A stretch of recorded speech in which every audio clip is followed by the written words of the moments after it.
ನಮ್ಮ ಭಾರತ ದೇಶದಲ್ಲಿ ಯಾವುದೇ ಕಾಯ್ದೆಯನ್ನ ತಿದ್ದುಪಡಿ ಮಾಡಬೇಕಂತ ಹೇಳಿದ್ರೆ ನಮ್ಮ ರಾಷ್ಟ್ರದ ಲೋಕಸಭೆ ಮತ್ತು ರಾಜ್ಯಸಭೆಗೆ ಒಂದು ಅವಕಾಶ ಮಾಡಿಕೊಟ್ಟಿದ್ದಾರೆ ಸಂವಿಧಾನದ ಅಡಿಯಲ್ಲಿ. ಆದರೆ ವಕ್ಫ್ ಕಾಯ್ದೆ 2024ರಲ್ಲಿ ಏನು ವಕ್ಫ್ ತಿದ್ದುಪಡಿ ಮಸೂದೆಯನ್ನು ಇವರು ಭಾರತದ ಲೋಕಸಭೆಯಲ್ಲಿ 8ನೇ ತಾರೀಕು ಏನು ಮಂಡನೆ ಮಾಡ್ತಾರೆ, ತದನಂತರ ಅದು ಲೋಕಸಭೆಯಲ್ಲಿ ಇವರು ಪಾಸ್ ಮಾಡ್ತಾರೆ. ಪಾಸ್ ಮಾಡಿದ್ಮೇಲೆ ಆ ಪಾಸ್ ಮಾಡೋ ಸಂದರ್ಭದಲ್ಲಿ ಏನು ಈ ಪರ ಅಂದ್ರೆ ಈ ವಕ್ಫ್ ಬೋರ್ಡ್ ಅನ್ನ ಶಕ್ತಿಶಾಲಿ ವಕ್ಫ್ ಬೋರ್ಡ್ ಅಂದ್ರೆ ಏನು ವಕ್ಫ್ ಬೋರ್ಡ್ ಎಲ್ಲ ಕೋರ್ಟ್ಗಳು ಏನಿದಾವೆ, ವಕ್ಫ್ ಕ್ರಿಮಿನಲ್ ಏನಿದೆ ಅದು ಯಾವ್ದಾದ್ರು ವಕ್ಫ್ ಕ್ರಿಮಿನಲ್ ಒಂದ್ಸಲಿ ಆರ್ಡರ್ ಮಾಡಿದ್ರೆ ಅದು ಸಿವಿಲ್ ಕೋರ್ಟ್ ಹೋಗಂಗಿರ್ಲಿಲ್ಲ. ಇದರಲ್ಲಿ ಲಿಮಿಟೇಷನ್ ಆಕ್ಟ್ ಏನ್ ಇಂಡಿಯನ್ ಲಿಮಿಟೇಷನ್ ಆಕ್ಟ್ ಇದೆ ಅದು ಅಪ್ಲೈ ಆಗ್ತಾ ಇರ್ಲಿಲ್ಲ. ಆದ್ರೆ ಇವರು ಇದರಿಂದ ಲಿಮಿಟೇಷನ್ ಇಂಡಿಯನ್ ಲಿಮಿಟೇಷನ್ ಆಕ್ಟ್ ಅನ್ನ ಇದಕ್ಕೂ ಅಪ್ಲೈ ಆದಂಗೆ ಮಾಡಿದ್ದಾರೆ.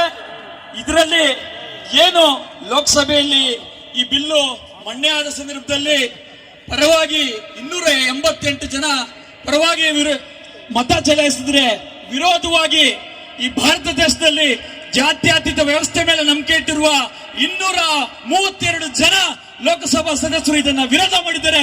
ಅವ್ರಿಗೆ ಒಂದು ಜೋರಾದ ಚಪ್ಪಾಳೆ ಮುಖಾಂತರ ಅವ್ರಿಗೊಂದು ಥ್ಯಾಂಕ್ಸ್ ಹೇಳ್ಬೇಕಂತ ಕೇಳ್ಕೊಳ್ತಾ ಇದ್ದೀನಿ. ಇವತ್ತು नारे तकबीर, हिंदुस्तान। आप लोगों के हाथ में, जिसके हाथ में तख्तियां है वो ऊपर कर ले, मुकम्मल नारा लगने वाला है इंशाअल्लाह। नारे तकबीर, नारे तकबीर। हिंदुस्तान, संविधान, हमारी एकता, हमारी एकता। वक्फ बचाओ, देश बचाओ। काला कानून वापस लो, वापस लो, वापस लो। आप लोगों को बोलना है वापस लो। काला कानून वापस लो, काला कानून वापस लो। वक्फ बिल वापस लो, वापस लो, वापस लो। वक्फ बिल वापस लो। मस्जिदों में हमला नहीं सहेंगे, नहीं सहेंगे। दरगाहों में हमला नहीं सहेंगे, नहीं सहेंगे। मदरसों में हमला नहीं सहेंगे, नहीं सहेंगे। कब्रिस्तानों में हमला नहीं सहेंगे, नहीं सहेंगे। ईदगाहों में हमला नहीं सहेंगे, नहीं सहेंगे। संविधान में हमला नहीं सहेंगे, नहीं सहेंगे। मुल्क में तुम देख लो इनकलाब आएगा, मुल्क में तुम देख लो इनकलाब आएगा।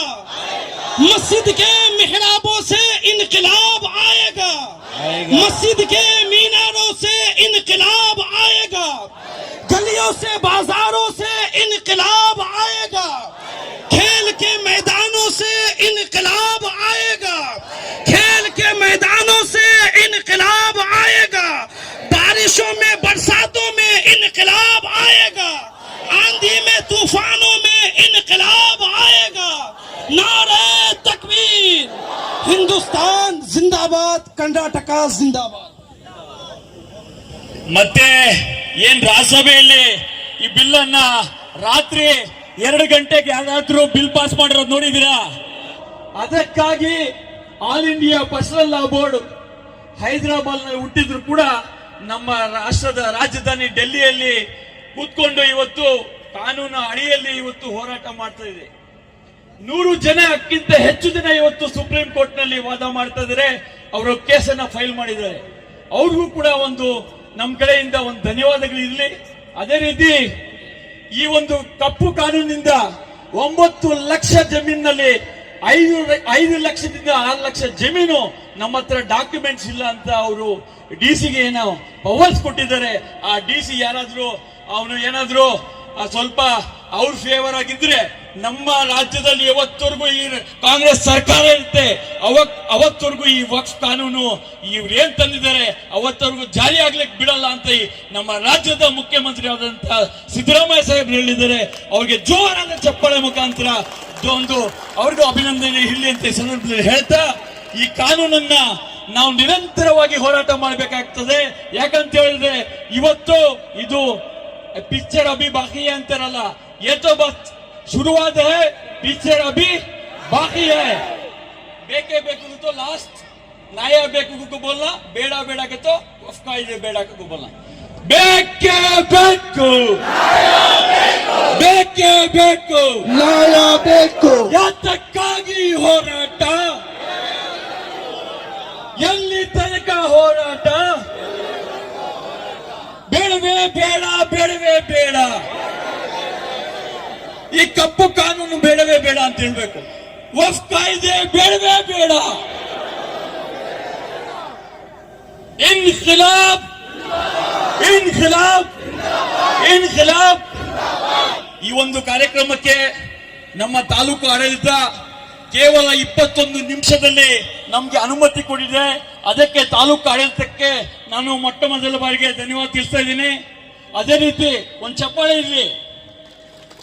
ಅದೇ ರೀತಿ ನಮ್ಮ ಆರಕ್ಷಕ ಇಲಾಖೆಯವರು, ಡಿವೈಎಸ್ಪಿ ಇರ್ಬೋದು, ಸರ್ಕಲ್ ಇನ್ಸ್ಪೆಕ್ಟರ್ ಇರ್ಬೋದು, ನಮ್ಮ ಸಬ್ ಇನ್ಸ್ಪೆಕ್ಟರ್ ಇದ್ರು, ಅವ್ರಿಗೂ ಕೂಡ ಧನ್ಯವಾದ ತಿಳಿಸ್ತಾ ಇದ್ದೀನಿ. ಅದೇ ರೀತಿ ನಮ್ಮ ಜಾಮಿಯಾ ಮಸೀದಿನ ಮುನ್ಸಿಪಾಲಿ ಆದಂತಹ ನಮ್ಮ ಖಯ್ಯೂಮ್ ಸಾಹೇಬ್ರು, ಶಾಜಾನ್ ಸಾಹೇಬ್ರು, ನಮ್ಮ ಎಲ್ಲ ಉಲ್ಮಾಯ ದೀನು ಎಲ್ಲರೂ ಸೇರಿ ಇವತ್ತು ಈ ಕಾರ್ಯಕ್ರಮನ ಯಶಸ್ವಿ ಮಾಡಿದ್ದಾರೆ. ಅವ್ರಿಗೂ ಕೂಡ ಧನ್ಯವಾದ ತಿಳಿಸ್ತಾ ಇದ್ದೀನಿ. ಅದೇ ರೀತಿ ನಮ್ಮ ಎಲ್ಲ ಮುತ್ವಲ್ಲಿಸು, ಎಲ್ಲ ಸೆಕ್ರೆಟರೀಸು, ಅದೇ ರೀತಿ ಎಲ್ಲ ನಮ್ಮ ನಗರಸಭಾ ಸದಸ್ಯರುಗಳು, ಎಲ್ಲ ನಮ್ಮ ವಕೀಲರು, ವಿಶೇಷವಾಗಿ ನಮ್ಮ ಬಶೀರ್ ಅಹಮದ್ ಸಾಹೇಬ್ರು, ನಯಾ ಸಾಹೇಬ್ರು, ಅವ್ರಿಗೂ ಕೂಡ ನಾನು ಧನ್ಯವಾದ ತಿಳಿಸ್ತಾ, ನಮ್ಮ ಪತ್ರಿಕಾ ಮಿತ್ರರು ಏನಿದ್ದಾರೆ ಅವ್ರಿಗೂ ಕೂಡ ನಾನು ಧನ್ಯವಾದ ತಿಳಿಸ್ತಾ ನನ್ನ ಮಾತನ್ನು ಮುಕ್ತಾಯ ಮಾಡ್ತೇನೆ. ಎಲ್ಲ ಈ ಕಾರ್ಯಕ್ರಮಕ್ಕೆ ಪ್ರತ್ಯಕ್ಷವಾಗಿ ಪರೋಕ್ಷವಾಗಿ ಸಹಕಾರ ಕೊಟ್ಟ ತಮ್ಮೆಲ್ಲರಿಗೂ ವಂದಿಸುತ್ತಾ, ಈ ಕಾರ್ಯಕ್ರಮ ಶುರು ಮಾಡೋ ಮೊದಲು ಈ ಕಾರ್ಯಕ್ರಮ ಎಲ್ಲಿ ಪೋಸ್ಟ್ಪೋನ್ ಆಗುತ್ತೆ ಅಂತ ನಮ್ಮಲ್ಲಿ ಒಂದು ಭಯ ಇತ್ತು. ಆದ್ರೆ ಮುಳುಬಾಗಿಲ ಜನ ಇವತ್ತು ನಾವು ಏನೇ ಬರಲಿ, ಮಳೆ ಬರಲಿ, ಬಿಸಿಲು ಬರಲಿ, ಇದನ್ನ ವಿರೋಧ ಮಾಡ್ತೀವಿ ಅಂತ ಈ ಸಂದರ್ಭದಲ್ಲಿ ನಿರ್ಧಾರ ಮಾಡಿ ತಾವೆಲ್ಲ ಬಂದಿದ್ದೀರಾ. ಅದಕ್ಕೆ ನಿಮ್ಗೊಂದು ದೊಡ್ಡ ಸಲಾಂ ಹೊಡೆಯುತ್ತಾ ನನ್ನ ಮಾತನ್ನು ಮುಕ್ತಾಯ ಮಾಡ್ತೇನೆ. ಜೈ ಹಿಂದ್, ಜೈ ಭೀಮ್.